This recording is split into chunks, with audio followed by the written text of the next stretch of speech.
Y también es hora de hablar un poco de economía, porque estamos con Alejandro Otero. ¿Cómo estás, Ale? Muy bien, Juan, ¿cómo estás vos? ¿Cómo están todos? Bien, bien.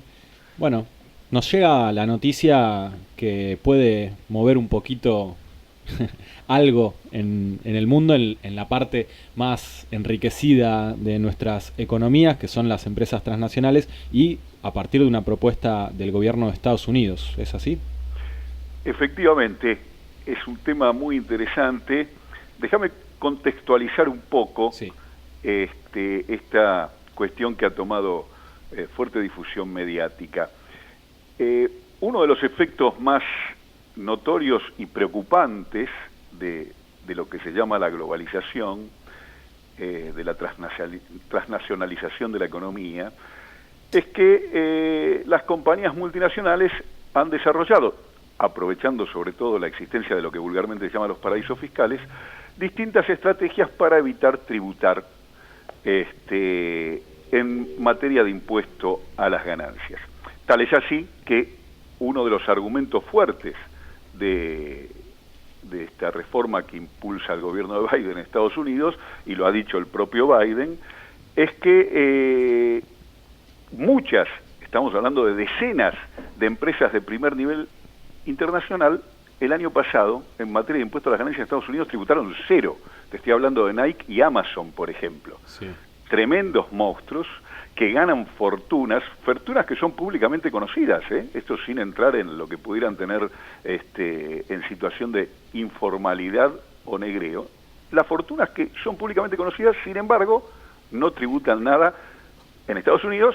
Imagínate lo que es en el resto del mundo, ¿verdad? Entonces, esto es una cuestión que originalmente era una preocupación de los países como los nuestros, de los países en desarrollo, de los países pobres, de los países periféricos, pero se fue generalizando como problema, y entonces esta cuestión viene siendo parte de la agenda internacional desde hace varios años, y primero potenciado por el problema que ocasionan las empresas de servicios digitales, las Google, para decirlo así, pero también las Netflix o las Uber, que tampoco tributan en ninguna parte. Se empezó a discutir en el marco de la OCDE una forma de alcanzar a estas empresas de un modo razonable, porque todo el mundo padece en mayor o menor medida el mismo problema, es decir, no logran que estas empresas tributan de manera razonable en función de las fenomenales ganancias que tienen. La pandemia no hizo más que agravar esto, porque muchas de estas empresas fueron grandísimas beneficiarias de las condiciones de la pandemia, en particular las de servicios digitales, ¿verdad? Y en el marco de OCDE esto se viene discutiendo desde hace varios años. Iba a llegar un consenso para establecer un gravamen en junio del año pasado, no se llegó, se postergó para fines del año pasado, no se llegó, y ahora se espera que se alcance en junio. La Argentina participa muy activamente de esos debates junto al resto de los países del mundo. En ese contexto, donde esto, insisto, por ahí es muy poco conocido para el gran público, pero es una cuestión, insisto, de primer orden de la agenda internacional, en ese contexto mundial, además, Estados Unidos, en su momento de la mano de Trump, hizo una reforma al estilo bien neoliberal, a la baja de los tributos a las grandes compañías. Redujo en concreto, para decirlo rápido, la alícuota del impuesto a las ganancias del 35 al 21%, es decir, la redujo 14 puntos, y empezó o desató una guerra mundial por la competencia, entre comillas, de los países para bajarle los impuestos a las empresas para atraer sus inversiones, con las consecuencias nefastas, obviamente, sobre las arcas públicas. Es decir, que tanto el contexto a nivel global, esta estrategia de las multinacionales para tributar, como la reforma de Estados Unidos, fueron nefastas para las arcas de los fiscos mundiales y para Estados Unidos en particular. Es en este contexto que Biden rompe con la tendencia y anuncia algo que algunos países ya habían establecido, como por ejemplo la India, que lo tiene vigente, que es el impuesto mínimo a las corporaciones. Es decir, las empresas pueden ganar más, menos, pueden tener tal estrategia de planificación fiscal, cual otra, localizarse acá o allá, pero deberán tributar un mínimo del 15% de la utilidad contable. No se acepta que tributen menos de eso, y si corresponde deberán tributar más. Este es el primer punto de la reforma que está anunciando Biden, y si bien, como te digo, hay países que ya lo tenían establecido, que lo anuncie Estados Unidos es obviamente un empujón, una invitación muy grande a que todo el resto del mundo haga lo mismo, con lo cual habrá que ver de qué manera esto se coordina a nivel internacional, pero en principio muestra una vocación política muy importante. Ojo, todavía esto no fue planteado oficialmente, ¿no? Algo de esto se decía en la campaña electoral de Biden. Biden ahora lo hizo saber públicamente, pero en la reciente reunión del G20, recién ahí se empezó a comentar la cuestión y no hay ninguna decisión oficial del G20. Obviamente, si el G20 avala esto, que es lo que suele pasar con las iniciativas de estas características que lleva adelante Estados Unidos y que, por otra parte, como decimos, refleja una problemática general, así que es muy probable que no encuentre obstáculos a nivel del G20, naturalmente eso se va a trasladar a la OCDE, es decir, a la Organización de Cooperación para el Desarrollo, que viene, como decíamos antes, trabajando este tipo de cuestiones, y se busque una alternativa por ese lado. Obviamente es una muy buena noticia porque habilita, insisto, a avanzar con este tipo de novedades para resolver un problema muy serio, que es cómo gravar no solo a las compañías de servicios digitales, sino también a las multinacionales en su conjunto, que se han vuelto un problema para todos los fiscos del mundo. Pero esa no es la única medida de reforma que anunció Biden.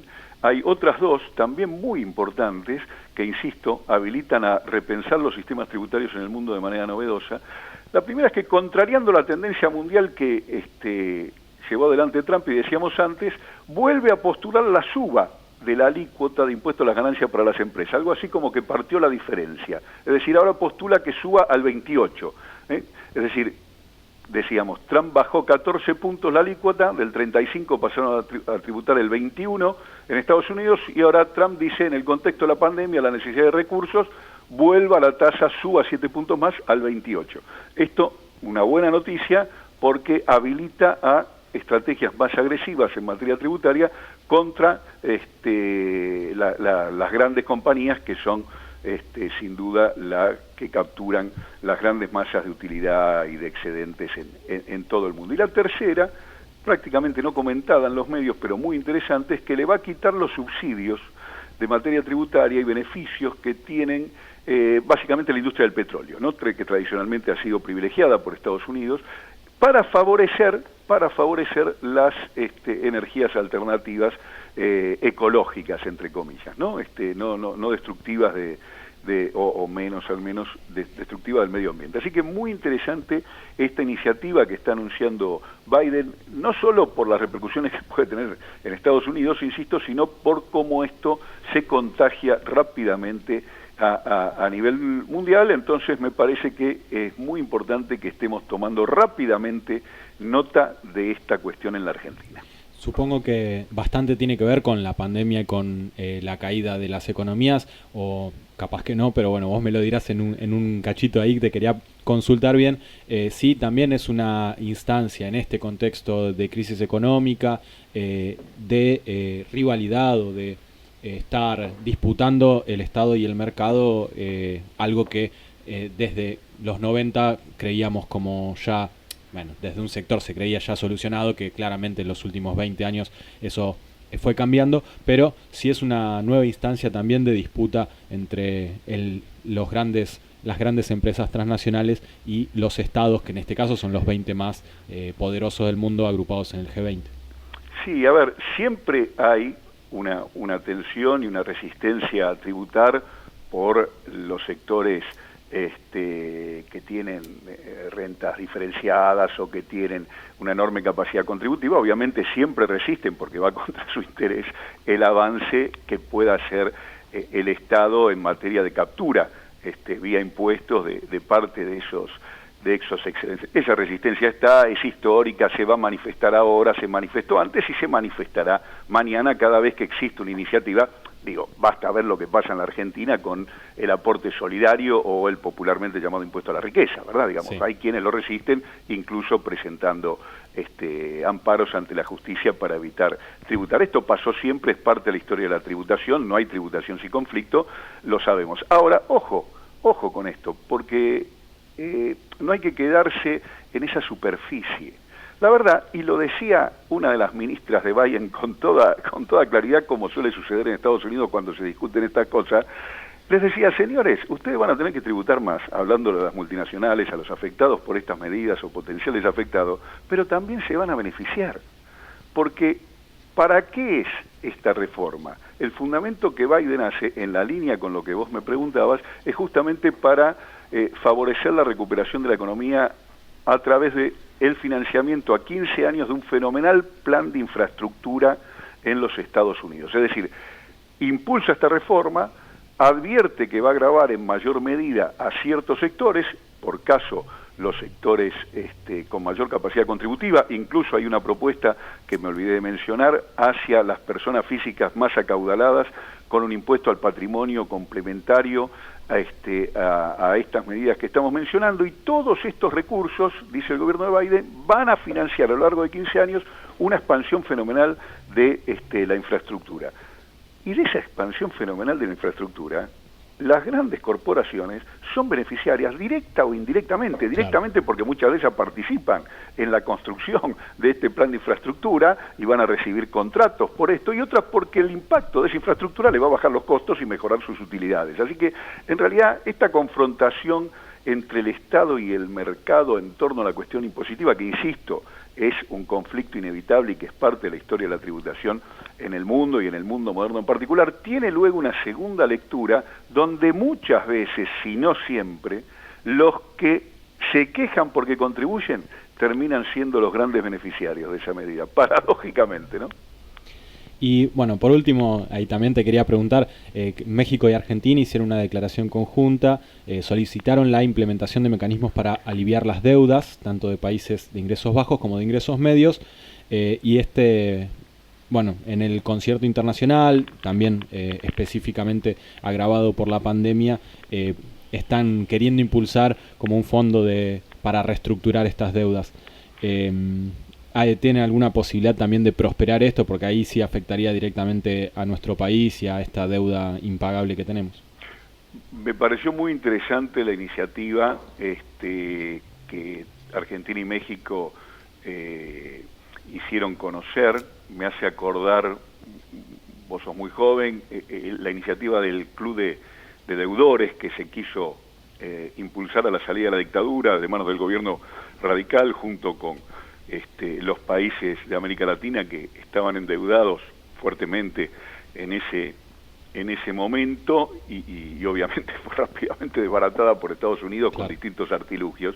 Pero esta iniciativa, que lo que está pidiendo es una disminución de las tasas de interés para hacer más llevaderas las deudas que tienen los países periféricos en el contexto de la pandemia, y la generación de un fondo de apoyo para la reestructuración, me parece muy novedosa, muy interesante, y que puede tener en este contexto de pandemia y de segunda, tercera ola, es decir, de prolongación de la pandemia más allá de lo que se esperaba, una receptividad que no lo hubiera tenido en otro contexto. De la misma manera que la pandemia generó condiciones favorables para esta reforma que estábamos comentando antes, impulsa a Estados Unidos, en consonancia, insisto, con los debates que se están dando a nivel mundial, también me parece que la pandemia genera condiciones para repensar lo que hasta entonces era impensable, ¿verdad? Y ahora hasta el propio Fondo Monetario se muestra receptivo a estas iniciativas, porque la gran pregunta que se hacen todos, es, por supuesto, en primer lugar, por la salud de las personas, pero en segundo lugar es por la salud de los mercados. Claro. Y en estas condiciones los mercados no funcionan, no son mecanismos eficientes de asignación de recursos, como dicen los que defienden a los mercados como los dispositivos más extraordinarios que creó la humanidad y más eficiente para asignar los recursos y lograr la eficiencia económica en materia de producción, distribución y consumo. No.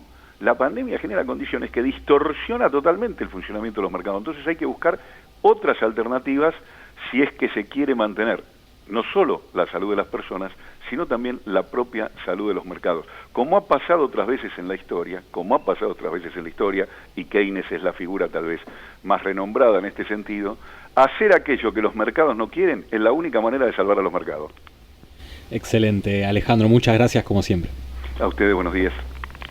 Alejandro Otero, nuestro columnista de economía, dándonos un repaso de estas medidas que propone el presidente Biden de Estados Unidos, que ya aceptó la economista en jefa del Fondo Monetario Internacional, Gita Gopinath, y que traen algunas posibilidades incluso para nuestro país, en este caso a esas grandes empresas que en general no tributan nada, como Nike y Amazon, que nos decía. Amazon ha crecido ayer, en estos días, lo decían en el programa del Gato Silvestre, hasta 77 mil millones de dólares, cosa que significa más o menos un 60% con la pandemia. O sea que no es que nosotros, que por ahí no podemos ir a trabajar o perdemos el trabajo en este contexto, afecta a la pandemia económicamente, sino que también hay quienes ganan y ganan muchísimo. En el caso de Argentina, Mercado Libre; en el caso mundial ya Amazon; otras empresas como la de Elon Musk, uno de los que propició el golpe de Estado en Bolivia, también ha crecido muchísimo. Hablamos de SpaceX, de Tesla, Tesla es que propone algunos viajes espaciales y tiene autos eléctricos. Esas empresas crecen muchísimo económicamente en este contexto de pandemia, y países, en este caso Estados Unidos, pero tirando la propuesta a los países del G20, proponen subir los impuestos a estas empresas para que toda esa ganancia que generan también repercuta en nuestra población, por lo menos en los estados, y que eso derive en mejores también condiciones de vida para nosotros.